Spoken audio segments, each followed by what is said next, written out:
अपना YouTube channel एग्जामदीप। और आज है हमारी 1 अप्रैल। आज बात करेंगे हम जितनी भी हमारी करंट प्लस स्टैटिक्स जितनी भी बनी हुई है हमारी PIB, times of India, ETC जितनी भी है तो सब पे हम जो एक स्टेप बाय स्टेप देखते हैं क्या हमारी इंपॉर्टेंट न्यूज़ है उनसे रिलेटेड जो स्टैटिक्स पे बात करेंगे। Explain when will be common university the entrance test to admissions process। क्या है भाई ये GS पेपर 2 में आएगा। इस was related to the education government plan and the policies के अंडर आएगा common university entrance exam. Recently, the University Grants Commissions (UGC) made the mandatories for the all 45 central universities to admit the student the undergraduate programs from 2022-23 based on the scores obtained in the Common University Exam Test (UET) conducted by the National Testing Agency (NTA). क्या है हाल ही में जो है विश्वविद्यालय अनुदान आयोग द्वारा जो 45 जो विश्वविद्यालयों के लिए राष्ट्रीय परीक्षा एजेंसी NTA द्वारा जो आयोजित common entrance university exam test प्राप्त अंकों पर जो 2022-2023 में स्नातक कार्यक्रम के छात्रों को प्रवेश दिया जाएगा। अब क्या आता है, पहले क्या था, हम किसी को तैयारी करनी है या तैयारी करते हैं तो अलग अलग एग्जाम लेते थे। सपोज करो किसी में लेना है, सपोज करो हमको लेना है भाई ये जो APJ कलाम यूनिवर्सिटी है उसमें लेना है, या CCS में लेना है, या ड्यू में लेना है, इस तरह की जो बहुत सारी AMU में लेना है, तो बहुत सारी यूनिवर्सिटी है तो उनको अलग अलग एग्जाम कंडक्ट कराना होता था जो अपने अपने जो उनके पैरामीटर थे उसके अकॉर्डिंग। अब जो इसमें उनको भी प्रॉब्लम होती थी और स्टूडेंट को भी प्रॉब्लम, कुछ का ठीक है भी किसी में एक सब्जेक्ट ज़्यादा आ रहा है कि नहीं, कुछ में स्पेशल पूछ रहे हैं वहाँ का, तो अब वो वाली प्रॉब्लम दूर हो जाएगी कि अब जो कॉमन होगा सबका, प्लस जो स्टूडेंट को भी सहूलियत है और उनको भी सहूलियत है जो यूनिवर्सिटीज़ है। तो डिटेल्स विवरण क्या है इसके बारे में देखते हैं। CUET एक कंप्यूटर आधारित परीक्षा होगी। NTA जुलाई के पहले सप्ताह में राष्ट्रीय शैक्षिक अनुसंधान द्वारा शैक्षिक प्रशिक्षण NCERT के पाठ्यक्रम जो 12th के पाठ्यक्रम के आधार पर आयोजित किया जाएगी। 12th बेस के पे जो होगा। UGC द्वारा जो वित्त पोषित जो केंद्रीय विश्वविद्यालयों में स्नातक पाठ्यक्रम में भी प्रवेश अनिवार्य रूप से 2022-2023 के CUET के स्कोर कार्ड पर होगा। जो भी इनमें होगा ना, वो ग्रेजुएशन जो जिस बच्चे करने 12th के बाद तो वो एडमिशन लेगा, तो ये 2022-2023 के सेशन से इस सेशन से स्टार्ट हो जाएगा ये चीज़ें। और ये जुलाई में होगी, कंप्यूटर बेस्ड एग्जाम होगा। यह प्रवेश परीक्षा के लिए कक्षा 12 के अंकों का उपयोग करके संस्थागत विशिष्ट प्रवेश परीक्षाओं पर रैंकिंग नीति को जगह लेता है। अन्य विश्वविद्यालय चाहे वो स्वामित्व वाले हों, मतलब निजी स्कूल हों, या चाहे वो डीम्ड यूनिवर्सिटी हैं, वो भी स्वयं के लिए इसके CUET का स्कोर कार्ड का यूज कर सकती है। स्वतंत्र है कि भी हम भी इसको यूज कर सकते हैं। पहले ये संयुक्त प्रवेश परीक्षा JEE का जो उपयोग करने के लिए तकनीकी पाठ्यक्रम को छूट दी गई है, लेकिन संगीत, कला, रंगमंच और ललित आदि का जो व्यवहारिक पाठ्यक्रम साक्षात और जो CUET स्कोर के लिए सहयोग का उपयोग कर सकते हैं। अब जैसे कुछ भी है, मान लीजिए कोई आर्ट एंड कल्चर से है या कोई किसी को फिल्म इंडस्ट्री में जाना है तो उसके लिए कोर्स करना है, उसके लिए कोई अपना जो उनको ऑडिशन देना होता है कला का या उस तरह, तो भी वो भी इसमें इंक्लूड है, वो भी इसको इंक्लूड कर सकते हैं। व्यक्तिगत विश्वविद्यालय की नीतियों के आधार पर जो कक्षा 12 बोर्ड के अंकों के अभी भी न्यूनतम अंक के रूप में उपयोग किया जा सकता है। अच्छा, फॉर्मेट क्या होगा? परीक्षा दो पालियों में आयोजित की जाएगी, 2 शिफ्ट में आयोजित किया जाएगी। अनिवार्य पहला खंड होगा 13 भाषाओं में होगा, हिंदी, मराठी, गुजराती, तमिल, तेलुगु, कन्नड़, मलयालम, उर्दू, असमिया और जो बंगाली, पंजाबी, उड़िया, अंग्रेजी में भी आयोजित होगी। ये 13 लैंग्वेजेस है, 13 लैंग्वेज में होगी। और धारा sections 2 will be after the domains specific subject which is the conduct choose of the 6 depending on the specific undergraduate program they are the applying for. धारा 2 जो 27 डोमेन विषय के जो पेशकश करेगी, जिसमें से एक उम्मीदवार को 6 तक का जो चयन कर सकता है जो विशिष्ट कार्यक्रम के आधार पर होता है। इसके लिए वे आवेदन कर सकते हैं। वैकल्पिक तीसरा खंड एक योग्यता होगी जिसके लिए विश्वविद्यालय में अपने जो आवेदकों की आवश्यकता होती है। नीड ऑफ ए CUET की आवश्यकता क्या है? राष्ट्रीय शिक्षा नीति 2020 में सभी हितधारकों को लागत और जो प्रयासों को एक जो समानता सुनिश्चित करने के लिए एक सामान्य विश्वविद्यालय प्रस्ताव है। एनटीए के लिए गुण उच्चता सीमा लचीलापन। अधिकांश विश्वविद्यालय को एक सीमा के प्रवेश परीक्षा के उपयोग करने में सक्षम होंगे, बजाय इसके जो सैकड़े विश्वविद्यालय अपनी स्वयं परीक्षा लेते थे, अलग अलग लेंगे, तो वो एक से ही काम चल जाएगा।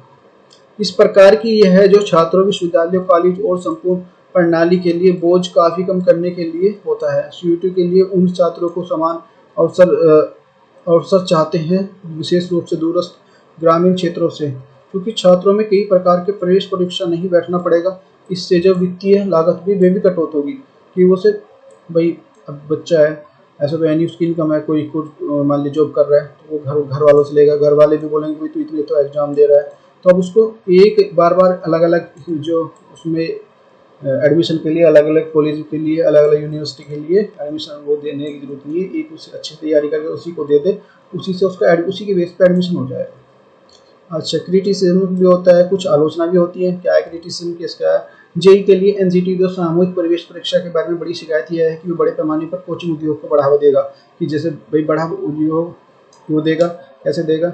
बच्चे हैं जैसे सब वो जो तैयारी करने के लिए दिल्ली आ गए, या फिर दिल्ली या जैसे मान लो कोटा जाते हैं, कोटा बहुत फेमस है, तो वो वहाँ पे नाम मात्र की जो है 10th-12th में जो एडमिशन वहाँ पे दे दी जाती है, बस एग्जाम दिए जाते हैं और बाकी जो तैयारी में लग जाते हैं अपने वो IIT या इस तरह की।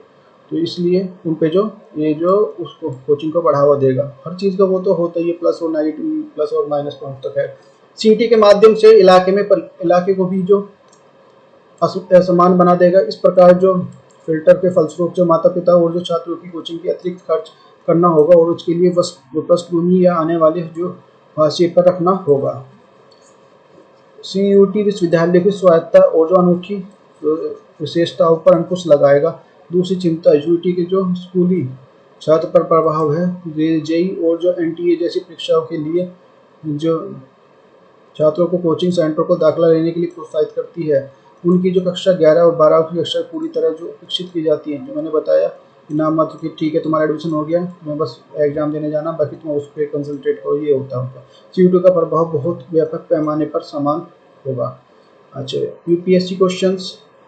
Consider the following the statements of common eligibility test that conduct the national testing agencies for the railways, bank, central government jobs. Statement 2 है that it is replaced to the first level testing of conducted of staff selection commissions SSC, the railway recruitment boards RRB and the Institute of Banking the personal sections IBPS जो ये होता है IBB जो संस्था है जो conduct कराती है। Which is the above statement is the correct? कौन सा है? only one, only two, neither one, neither two, और जो हमारा है both 1 and 2। तो इसमें देख सकते हैं हिंदी वर्जन ये है। निम्नलिखित तथ्यों पर विचार कीजिए। रेलवे, बैंक, केंद्र सरकार की नौकरियों के लिए राष्ट्रीय परीक्षा एजेंसी सामान्य पात्रता परीक्षा आयोजित की जाती है। इसमें जो कर्मचारी चयन आयोग जो SSC, रेलवे बोर्ड, RRB और बैंकिंग कर्मियों को जो संस्थान IBPS द्वारा आयोजित प्रथम स्तर परीक्षणों को बदलाव दिया है। उपयुक्त में से कौन सा कदम सही नहीं है? Only one, only two, neither one, neither two. तो only two is the correct answer. तो मेन के लिए स्पेसिफिक क्या है? What are the difference of challenges in the Indian education system? How does the National Education Policy 2022 set as the path of provides the holistic development education and the achievements of SDG 4? SDG 4 the SDG का मतलब है sustainable development goal. भारतीय शिक्षा प्रणाली के लिए विभिन्न प्रकार की चुनौतियां और जो राष्ट्रीय शिक्षा नीति 2020 कैसे शिक्षा के समग्र विकास और जो SDG 4 की जो उपलब्धि के लिए एक मार्गदर्शक निर्धारित करती है। इंडियाज 400 जो मिलियन डॉलर्स एक्सपोर्ट टारगेट क्या है? देखते हैं भाई। Explain the how the significance it is the attainments of the India's 400 million dollar export target पूरा किया, कैसे किया? GS पेपर में Indian economy and the issues relating the planning, mobilisations and resources growth and development and employment. Indian जो India's है, India Bharat ने 400 million dollar जो export target पूरा किया है। तो जी इसको बहुत अच्छी बात है संदर्भ में। On the March 21 value of the Indian the outbound the shipments of the financial year 2021-22 the hits the $400 million, the highest ever. This is the translate into the growth of the about 41%, and the pandemic hit years 2020-21 and the making the India the fastest export growth rate since 2009-10। भाई जैसे जो pandemic के बाद, corona की महामारी के बाद जो उभर के आ रहा है, तो इंडिया अच्छे ग्रोथ कर रहा है। इससे कहने का मतलब ये है 21 मार्च को वित्त वर्ष 2021-2022 में भारत की जो आउटबाउंड शिपमेंट का मूल्य $400 मिलियन तक पहुंच गया है, जो अब तक का सबसे ज़्यादा अधिक है। यह 2021 की महामारी प्रभावित क्षेत्र के लगभग 41% की वृद्धि की तब्दील हो जाएगा। इसमें जो यह 2009 के बाद का यह भारत का सबसे तेज निर्यातक वृद्धि दर बन जाएगा। डिटेल्स क्या, भारत जो रिजर्व बैंक के आंकड़ों के अनुसार जो आउटबाउंड मर्चेंटाइज व्यापार 2017-2018 में $305 मिलियन और जो 2018-2019 में $330.1 मिलियन था, जो 2019-20 में घटकर $313.4 मिलियन रह गया था। जब कठोर राष्ट्रीय लॉकडाउन के कारण जो संख्या में थोड़ी गिरावट आई, उसके वित्तीय वर्ष के थोड़ा अंतिम सप्ताह में है। जबकि जो वस्तुओं के लिए तेल की ऊंची कीमतों में निर्यात में बढ़ाने की मदद की है। भाई जो तेल की जो ये चल रही है, जो इसका तेल का जो प्राइस हाइज चल रहे हैं, क्यों? क्योंकि भाई भारत पूरे जो क्रूड ऑयल, कच्चे ऑयल पे जो डिपेंड है, और जो इसमें जो रशिया का बहुत बड़ा हाथ है। वहाँ पे जो यूक्रेन और रशिया में चल रहा है, युद्ध चल रहा है, तो तेल वहाँ से पूर्ति नहीं हो पा रही, तो वहाँ नहीं हो पाती, तो उसका तो पेट्रोल या डीजल या क्रूड ऑयल के जो दाम है वो तो थोड़ा राइज करेंगे। तो पेट्रोल उत्पादों के लिए निर्यात के लिए 141 से अधिक जो बढ़ोतरी हुई है। भारतीय कुछ औद्योगिक क्षेत्रों में चमक भी आई है। जैसे उदाहरण के लिए इंजीनियरिंग निर्यात में 46 पॉइंट्स जो उछल कर पहली बार जो $100 मिलियन पार कर गया है, ताकि जो रासायनिक सूती, धागे, हथकरघा उत्पादों, परिधानों के लिए अच्छा प्रदर्शन किया है। महत्व, सिग्निफिकेंस, भारत महामारी की जो आपूर्ति बाधित होने वाले जो शिपिंग कंटेनरों की चुनौती, कमी और बढ़ती हुई माल ढुलाई के बावजूद अपने लक्ष्य को निर्धारित करने के लिए कामयाब रहा है। अधिक संदर्भ में कोविड-19 प्रावधानों से पहले निर्यात की भारत की जो प्रवृत्ति रेखा के इस वर्ष के करीबी नहीं था। भारत जो अब जो यह इंगित करता है कि दुनिया कोविड-19 के वायरस के प्रभाव के बाद चीन के बाद निर्भर वितलाने के लिए अपनी खरीदने बदल रही है, जो वैश्विक खरीद के लिए बदल रही है। अब क्या है, जो ऐसे भाई पेंडेमिक में ये हुआ कि भाई चीन ने वायरस दिया है, अब इससे हम थोड़ा सा लोग किनारा कर रहे हैं चीन से। तो ऐसे में इंडिया के पास बहुत बड़ा जो गोल्डन चांस है कि वो जो अपनी मार्केट वैल्यू बनाए और जो उनके जो जहाँ से, जैसे ऑस्ट्रेलिया है चीन के साथ जो एक तीखी व्यापार लड़ाई के बीच में है, भारत के सस्ता बनाया है, भारत के लिए रास्ता बनाया है। जो जब साल तक जो निर्यात 94% की वृद्धि हुई है हमारी, जो ऑस्ट्रेलिया चीन से लेता था, अब जो यहाँ से ले रहा है, जो अब जो अमेरिका शिपमेंट 47% ऊपर है, अमेरिका से करते थे, 47% की जो ग्रोथ हुई है इसमें। भारत इन लाभों को मजबूत करने के लिए चीन एक विकल्प के रूप में जो अपनी साख स्थापित करने की उम्मीद रखेगा। India's import and the trade deficit, ये क्या है? भारत का जो आयात और व्यापार घाटा। भाई एक होता है हमारा इम्पोर्ट और एक होता है एक्सपोर्ट। इम्पोर्ट को बोलते हैं आयात और एक्सपोर्ट को निर्यात।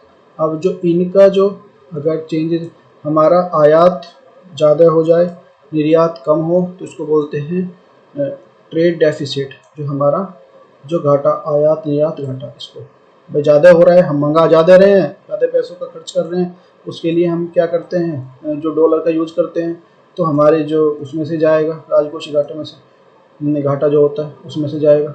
अब जो उसमें से जाएगा, ज़्यादा का खरीद रहे हैं सामान और कम का हम बेच रहे हैं, तो फिर यही तो होता है घाटा। जैसे नॉर्मल वे में जो हानि होती है एक तरह से। भले इस साल के निर्यात में $120 मिलियन बढ़ सकता है, भारत आयात रिकॉर्ड तक बढ़ सकता है। 2020 और 2021 में $393.6 मिलियन आयात के आंकड़े का जो $200 मिलियन से अधिक हो सकता है। वर्ष व्यापार घाटा जो हमारा 190 मिलियन डॉलर है हो सकता है, जो महामारी दर्ज 102 मिलियन डॉलर से अधिक है। मासिक व्यापार घाटा हाल ही में टल गया है। नवंबर 2021 में जो 22.9 मिलियन डॉलर रिकॉर्ड पर पहुंच गया था और अंतिम निर्यात की तुलना में जो आयात गति प्राप्त कर रहा था। अब फिर अपॉर्चुनिटी फॉर द इंडिया के लिए अपॉर्चुनिटी क्या भारत के लिए अवसर क्या? यद्यपि भारत के जो प्रत्यक्ष व्यापार टोकरी के लगभग जो 1% जो महत्वपूर्ण नहीं है। यूक्रेन और इसमें रशिया में संघर्ष चल रहा है, सभी को पता है। भारत कृषि उपज की निर्यात के लिए कुछ और अवसर जो पैदा कर सकता है, जैसे गेहूँ है, गेहूँ ये लेता था, ठीक है, अब इनसे तो गेहूँ इनसे न लेके भारत से जाएगा। अब भारत से ले से अपनी जो रिलेशन की बात है मक्का जैसी फसलों के लिए, तो इंडिया को अच्छा वो मिलेगा। नेक्स्ट है हमारा रूस गेहूं का जो निर्यात दुनिया में सबसे बड़ा निर्यातक है। अंतर्राष्ट्रीय निर्यात को 18% का योगदान करता है। 2019 में रूस यूरोपियन यूनियन मिलकर दुनिया को एक चौथाई 25.4 जो गेहूं का निर्यात किया था। ऐसे में इंडिया के पास भी अच्छा गेहूं होता है, तो इंडिया के पास ऑप्शन है कि भाई, क्योंकि इस पे सेंसन्स लगाए हुए हैं इन पे भी, इस पे, और उसकी यूक्रेन की कंडीशन अपने आप ही ख़राब है, उससे रूस पे लगे हुए हैं, तो लोग जो अदर कंट्री है इसी से वो करें, भारत से ले, तो बहुत अच्छी बात है भारत के लिए, इकोनॉमी के लिए। भारत में ऊर्जा आयात बिल तेजी से वृद्धि, साथ साथ सूरजमुखी के तेल और जो खाद्य तेलों के लिए आयात की लागत के लिए वृद्धि का उत्पादन शुद्ध दोनों के लिए वर्चस्व है। भारत अपने तेल का जो 80% आयात करता है। मांग बढ़ाने के लिए संभावना है, क्योंकि सुधार की गति पकड़ सकता है बरसते जो महामारी से फिर से न उठे। जो उन्नत व्यापार और चालू घाटा, रुपये में निरंतर बदलाव, और जो भले ही विकसित दुनिया की जो मौद्रिक नीति को घटते हुए बाजारों में डॉलर की कमी हो सकती है। उच्च शिपिंग दरें, जो कंटेनरों की कमी, और जो काला सागर के आसपास जो व्यापारिक मार्गों को उन्हें संदेह चुनौती पेश करेगा। नेक्स्ट है वे ऑफ द फॉरवर्ड, आगे बढ़ने का रास्ता क्या है? सबसे पहले यूके, ऑस्ट्रेलिया, कनाडा जैसे देशों में जो मुक्त व्यापार समझौते को ये एक त्वरित निष्कर्ष इन दिनों बाजारों में आसान बाजार पहुंच बन सकता है। दूसरा, निर्यात को 2015-2020 के विदेशी व्यापार नीतियों के लंबित संदेशों का इंतजार है, जबकि अब 2022-2023 के लिए कुछ महीनों के लिए बढ़ा दिया गया है। नेक्स्ट है हमारा तीसरा, एक संसदीय समिति विशेषकर के लिए विशेष क्षेत्रों में फार्मा, स्टील, रसायन जैसे क्षेत्रों को उत्पादों को RTDP योजना के शुल्क और दरों को छूट के तहत शामिल करने का आग्रह है, जो पिछले साल महत्वपूर्ण देरी के बाद बंद हो गया है। भाई देखो ये what is the current amount deficit जो product of the world producer in the world, which product जो गेहूँ का उत्पादन करते हैं, तो गेहूँ उत्पादन, ईंधन बिल में वृद्धि, हाल ही में डेटा, व्यापार डेटा जो आया डाटा क्या है? Trade deficit occurs when the export is the less and the import is the goods, export is the goods and the cost of the goods or the goods, ये चीज़ें सारी ये question है। तो व्यापार घाटा तब होता है जब माल का निर्यात माल की आयात से कम हो। नेक्स्ट है मालदीव्स न्यू पब्लिक एकेडमी क्या है? Policy, Maldives new policies police academy Maldives की जो न्यू पुलिस एकेडमी, ये क्या है भाई? GS पेपर 2 में है। India's the new neighbourhoods, the partial grouping and the agreement polity IR। Maldives new police academy क्या बनाएगा, कौन बनाएगा? India the external affairs minister is the officials Maldives the agreements of national police policing law of enforcement NCPLs in Addu city. Bharat विदेश मंत्री मालदीव की अपनी जो आधिकारिक यात्रा जो अड्डू शहर में national college of the policing law and the enforcement NCPL का उद्घाटन किया है, कि भारत ने पैसे लगाए इसलिए। पुलिस अकादमी का जो स्थान जो हाल ही में ग्रेटर मेल कनेक्टिविटी प्रोजेक्ट के पहले जो भारत का सबसे बड़ा अनुदान पोषित परियोजना है, इसके लिए भारत ने 2020 में 400 million dollar life time credit का विस्तार किया है। इस अकादमी का उद्घाटन अलावा सरदार भाई वल्लभ पटेल राष्ट्रीय अकादमी जो SVP NUPA हैदराबाद में प्रतिष्ठित परीक्षण प्रधान मालदीव सेवा के बीच में एक समझौते पर ज्ञापन हस्ताक्षर हुए। इस पुलिस अकादमी का जो स्थापना पर जो काफ़ी समय से काम चल रहा था, जिसकी पहल 2015 में अब्दुल्ला यामीन अब्दुल्ला ग्यूमम की अध्यक्षता में की गई थी। लेकिन भारत की जुड़ी जो लगभग सभी जो परियोजना इस प्रकार की 2018 में सरकार बनाने के लिए राष्ट्रपति सोली के पदभार संभालने की देरी का सामना करना पड़ा। जो सिग्निफिकेंस महत्व क्या है इसका, जो मालदीव में घरेलू स्तर पर जो प्रशिक्षण अकादमी कानून परिवर्तन क्षमताओं को मजबूत करने और जो मादक पदार्थों की तस्करी का मुकाबला करने में मदद करेगी। यह दोनों देशों के बीच में आम सुरक्षा चुनौतियों, विशेष रूप से समुद्री सुरक्षा मुद्दों का सामना करने के लिए मदद करेगा। इससे इस प्रकार के संयुक्त अभ्यास और जो सहयोग महत्वपूर्ण हो जाएंगे।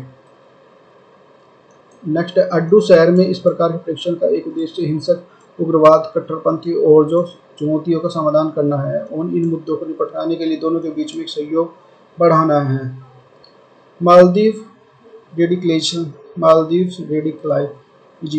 क्या है? यूरोपीय फाउंडेशन द्वारा साउथ एशियन स्टडीज 2020 में एक रिपोर्ट के अनुसार मालदीव दुनिया का प्रति व्यक्ति विदेशी सेनानियों उच्चतम दर वाला देश बन गया है। यहाँ पे रिपोर्ट के अनुसार मालदीव में लगभग 1400 इस्लामी चरमपंथी हो सकते हैं। IS विचारधारा पालन करते हैं। कुछ जो 423 नागरिकों में एक इराक, सीरिया और क्षेत्रों में यात्रा करने का प्रयास किया था, जिससे जो 173 सफल हो गए।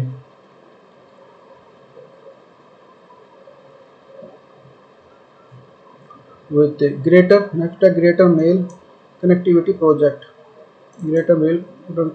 इस मेल राजधानी की माले की जो विलिंगली, गुहिल, फालू और दो खिलाफुसी निकटवर्ती द्वीपों को जोड़ने के लिए 6.74 किलोमीटर लंबे पुल क्षेत्र निर्माण का शामिल होगा और $100 मिलियन की भारतीय अनुदान, 400 मिलियन जो डॉलर ऋण सहायता के लिए वित्त पोषित परियोजना के लिए पड़ोसी देश को बड़ी विकास योजना परियोजना है। रिसर्च क्या? इंडियन बूट कैंपियन और द्वीप संबंधी विलियम स्पेसिफिक से पर्पस से क्या है? India is the out campaign greater Male connectivity project अकादमी के बारे में क्वेश्चन है। Consider the following statement of the respect the India Maldives relations. India is the Maldives, the board member of the SAARC and NAM group. The maritime boundaries between the Maldives and India runs through the 8-degree channels. The largest community Maldives abroad of the predominantly found in the Union Territory Lakshadweep. So select the correct below. Only 1, 3, only 2, 3, only 3 or all of above. तो इसमें से भारत और के बीच में इसमें हमारा सभी जो ठीक है। मेंस के लिए है, why the Maldives and the hold the strategic importance India under the neighbourhood first policy of discuss. भारतीय पड़ोसी विदेश पहले नीति के तहत जो मालदीव भारत के लिए रणनीतिक महत्व क्यों रखता है, चर्चा करना है। Maldives range the surface to air missile MRSM क्या है? Medium range surface to air missile MRSM। DRDO ने 27 मार्च को मध्यम दूरी की सतह से हवा मार करने वाली मिसाइल MRSM का जो सेना संस्करण के 2 सफल उड़ान परीक्षण किए हैं। डिटेल्स क्या? परीक्षण अग्नि का जो परीक्षण एकीकृत परीक्षण रेंज चांदीपुर उड़ीसा के तट पर किया गया, जो एक पूर्वी भारतीय राज्य है। परीक्षण उच्च गति वाले लक्ष्यों के खिलाफ लाइव फायरिंग परीक्षणों का हिस्सा थे। बताया जाता है कि इस मिसाइल का लक्ष्य भेदना और नष्ट करना था। पहला प्रक्षेपण एक मध्यम ऊंचाई वाली लंबी दूरी के जो रोकना और दूसरे का जो प्रक्षेपण कम करने के लिए लक्ष्य को क्षमता को प्राप्त करना था। यह परीक्षण सेना के दुरुपयोग करना परीक्षण थे। अबाउट द MRSM के लिए, MRSM के एक सतह से हवामान करने वाली मिसाइल है, जिसे भारतीय सेना द्वारा उपयोग करने के लिए DRDO, Israel air space industries IAI द्वारा जो संयुक्त रूप से विकसित किया गया है। यह मिसाइल सेना के लिए पुरानी हो रही है, वायु सेनाओं के लिए जगह लेगी। MRSM जो प्रणाली के लिए मल्टी फंक्शंस रडार, एक मोबाइल लॉन्चर सिस्टम, अन्य वाहन शामिल है। जो मिसाइल 4.5 मीटर लंबी है और इसका वजन जो है 275 किलोग्राम है। अपनी उड़ान स्थिर रखने के लिए गतिशील प्रदान करने के लिए पंखों और जो टेंडर से लैस है। मिसाइल एक ठोस प्रणोदन प्रणाली द्वारा संचालित है। मंच 2 ध्वनि की गति से दोगुना है, अधिकतम जो गति प्राप्त कर सकती है। यह 70 किलोमीटर की ऊंचाई तक लक्ष्य भेदने में सीख सकती है। इसमें जो सेना, नौसेना, सेना और संस्करण इसमें है। नेक्स्ट है हमारा अर्थ आवर। अर्थ आवर क्या है? Turn off your lights off on. Earth hours इसके लिए 26 earth hours is the observe on the March 26 2022 Saturday from 8:30 to 9:30 PM। Theme क्या है? Theme is this is the global event the shape the future highlightings of the collective responsibility towards the environment. 26 मार्च 2022 शनिवार को रात जो 8:30 से 9:30 तक जो अर्थ ओवर मनाया गया है। थीम है पर्यावरण से हमारी जो सामूहिक जिम्मेदारी उजागर करते हुए इस विश्व आयोजन के लिए आकार देना है। डिटेल है पर्यावरण के लिए दुनिया के सबसे बड़ी जमीनी आंदोलन है। यहाँ दुनिया भर के लोग जो घंटे के लिए गैर जरूरी रोशनी बंद करके जो जलवायु परिवर्तन के खिलाफ जो एक स्टैंड लाने के लिए एकजुट होते हैं। 2007 में सिडनी में एक प्रतीकात्मक लाइट आउट कार्यक्रम के रूप में शुरू किया। हर साल मार्च के आखिरी शनिवार को 180 से अधिक देश लोग इसमें मनाया जाता है, जो सामूहिक व्यक्तिगत से ग्रह को जो डिकार्बोनाइज करने के लिए प्रयास लागू के लिए एकजुट करता है। About the earth hour. Earth hour के बारे में। अर्थ आवर जो world wide life for nature WWF की जो वार्षिक पहल है जो 2007 से पहले हुई थी। यह हर साल मार्च के आखिरी शनिवार को पर्यावरण संरक्षण, प्रतीकात्मक आह्वान, ऊर्जा बचाने के लिए, गैर आवश्यक प्रकाश उपयोग को बचाने के लिए किया जाता है। यह 180 से अधिक देशों के लिए उनके स्थानीय समय के अनुसार 8:30 रात और 9:30 तक जो लाइट बंद करने के लिए प्रोत्साहित करता है। नेक्स्ट है हमारा प्रधानमंत्री गरीब कल्याण अन्न योजना। प्रधानमंत्री गरीब कल्याण अन्न योजना इसके संबंध में गवर्नमेंट एक्सटेंड टू द प्रधानमंत्री गरीब कल्याण अन्न योजना by the another 6 months till the September 2022. This will be the 6 phases PMGKAY and the phase 5th is the scheme has been the end of the March 2022. सरकार ने गरीब कल्याण जो अन्न योजना को 6 महीने के लिए बढ़ाकर दिसंबर 2022 तक कर दिया है। यह PMGKAY का छठा संस्करण होगा। योजना 5वां चरण जो मार्च 2022 को समाप्त होना था। सरकार ने अब जो लगभग 2.6 लाख करोड़ जो इस पर खर्च किए हैं, अगले 6 महीनों में दिसंबर 2022 से तक ये 80,000 करोड़ रुपए खर्च किए जाएंगे। इसमें जो PMGKAY के तहत जो कुल खर्च 3.40 लाख करोड़ रुपए हो जाएगा। पूरे भारत में जो 80 करोड़ लाभार्थियों को जो कवर किया जाएगा, पहले जो भारत द्वारा वित्त पोषित किया जाएगा।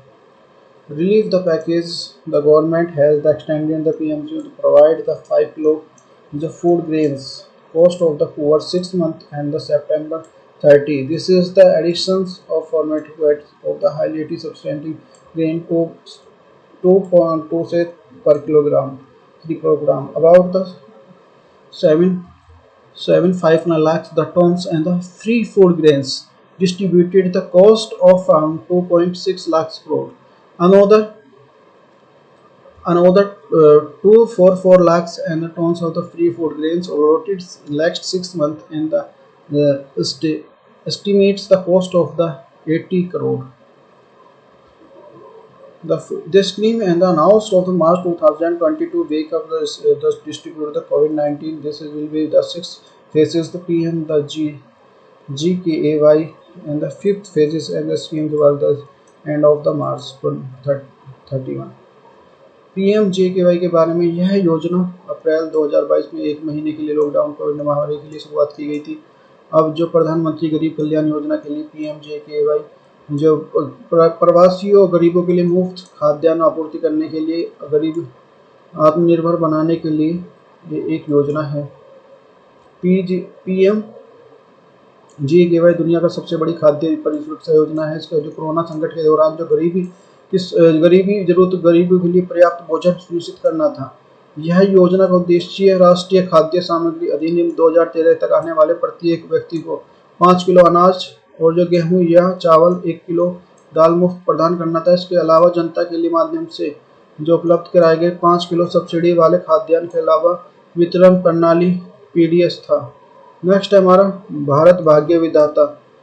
ये क्या है भाई? भारत भाग्य विधाता जो The 10 day of the mega Red Fort the festival Bharat Bhagya Vidhyata kick standards of the iconic 17th century of the mountain Red Fort in Delhi. The Women Child Development of the Smriti Irani inaugurated the festivals. The Red Fort the mega festivals Bharat Bhagya Vidhyata or Vidhata being the organized of the part of the Azadi Amrit Mahotsav by the Ministry of Culture. Thus दिवसीय mega Lal Qila जो भारत भाग्य विधाता दिल्ली में प्रसिद्ध जो 17वीं शताब्दी के स्मारक के रूप में लाल किले के रूप में हो गया है, बनाया गया, शुरू हो गया है। अच्छा, विवरण डिटेल्स क्या है? महिला एवं बाल विकास मंत्री स्मृति ईरानी उद्घाटन का महोत्सव का जो इन्होंने उद्घाटन किया लाल किला में। जो मेगा फेस्टिवल भारत भाग्य विधाता, ये जो आयोजन है संस्कृति मंत्रालय द्वारा आज़ादी का अमृत महोत्सव के रूप में किया जा रहा है। त्यौहार का उद्घाटन जो देश की विरासत और भारत की हिस्सेदारी को संस्कृति को याद करना है। त्यौहार भारत विज्ञान सभी जो भारत की जो विधाता को सराहना करने की मदद करेगा। कार्यक्रम का स्थल 70 से अधिक जो मास्टर कारीगरों को शिल्प को अपने प्रदर्शन किया गया है। तो भाई ये आज तक का हमारा क्लास थी, जितनी करंट अफेयर प्लस स्ट्रेटजी से जोड़ने का वो किया गया, प्रयास किया गया।